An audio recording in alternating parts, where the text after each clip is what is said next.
Kenang Nabi ni tuan-tuan, apanya nak kita kenal? Ya, tentu dah banyak disentuh oleh penceramah sebelum ini sebab dah 2 bulan dah pun kan. Tapi saya nak punya satu perkara lah, ya.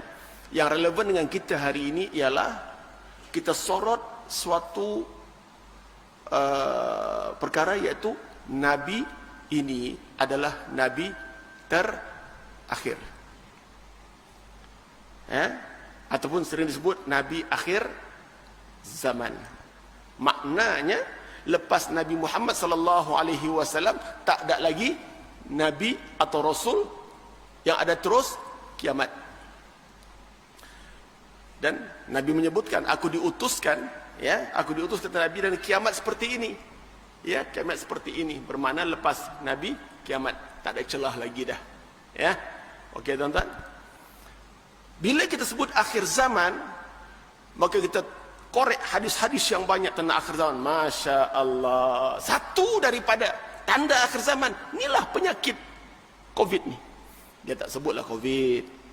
Tak sebut COVID tuan-tuan. Tetapi Nabi menyebut di akhir zaman akan banyak penyakit-penyakit pelik-pelik yang tak pernah kamu lihat dulu.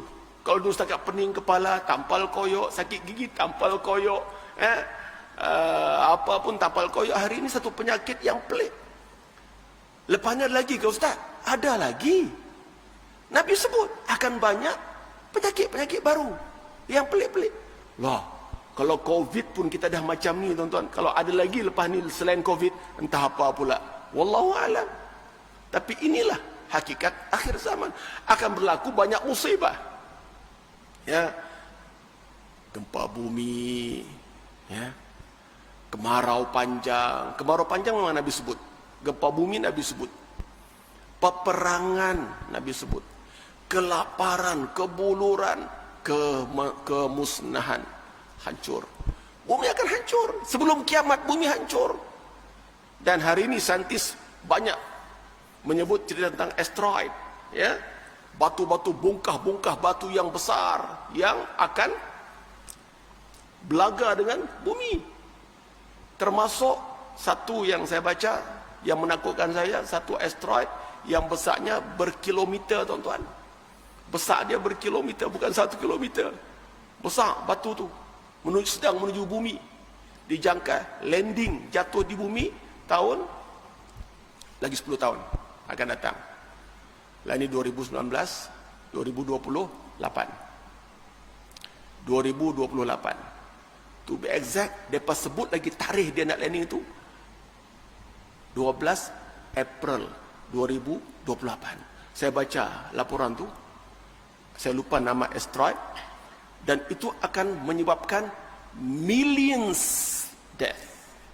Juta-juta orang mati. Dia tahu di laut bahagian northern lah, dan mengakibatkan tsunami yang sebesar setinggi gunung. Ya, musnah. Musnah, segalanya musnah tuan-tuan. Communication habis. Sebab tu kita dengar cerita nanti di akhir zaman perang Imam Mahdi perang lawan perang Yahudi ini. Guna apa tuan-tuan? Guna pedang, tombak, panah. Mana pi senjata-senjata moden? Tak ada. Kenapa? Senjata moden bergantung kepada teknologi. Teknologi musnah. Musnah. Dulu bila saya baca itu, saya kata, takkanlah, ya, sekarang kita canggih pakai handphone apa semua, tiba-tiba semua tak ada. Tuan-tuan, akan berlaku gempa bumi, akan berlaku asteroid, akan berlaku peperangan, ya. Dan barat cuba nak menggambarkan karena itu, dan dilahirkanlah suatu filem Armageddon. Armageddon, ya, kehancuran manusia, bumi tenggelam apa semua, ya, bumi ditenggelami oleh air, ya. Statue of Liberty yang ada di Amerika tu, yang begitu tu pun tenggelam dalam air, ya. Itu gambaran mereka, ya. Subhanallah. Hadis menyebut, tapi mereka gunakan imajinasi mereka menurut maklumat yang ada pada mereka menggambarkan masa depan manusia. Kita susah masa tu. Manusia tinggal menyorok-nyorok bawah bangunan, curi-curi makanan apa semua. Ada tengok tak filem-filem macam tu? Tuan-tuan, tidak semestinya macam itu. Tapi itu gambaran betapa manusia hidup dalam keadaan teruk masa itu. Waktu itulah lahir siapa tuan-tuan? Dajjal. Dajjal akan datang ketika manusia tengah susah. Manusia tengah kelaparan, kesakitan. Dajjal datang. Siapa nak senang, ikut aku. Siapa nak makan, ikut aku. Siapa nak sembuh, ikut aku. Agak-agak ramai tak ikut dia? Ramailah tuan-tuan. Siapa yang bertahan? Tengah lapar kita ni. Tengah susah, penyakit, makanan tak ada. Kering. Kering tuan-tuan. Kemarau 10 tahun. Sebelum itu kemarau 10 tahun. Kering, bumi merekah. Tumbuhan mati. Ternak mati. Makanan tak ada tuan-tuan.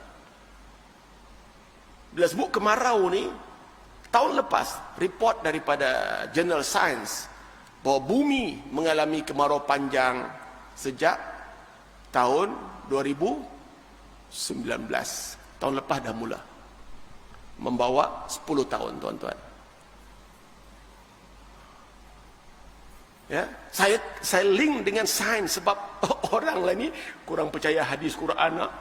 Ya, kita baca hadis, saya buat laporan sains, saya baca.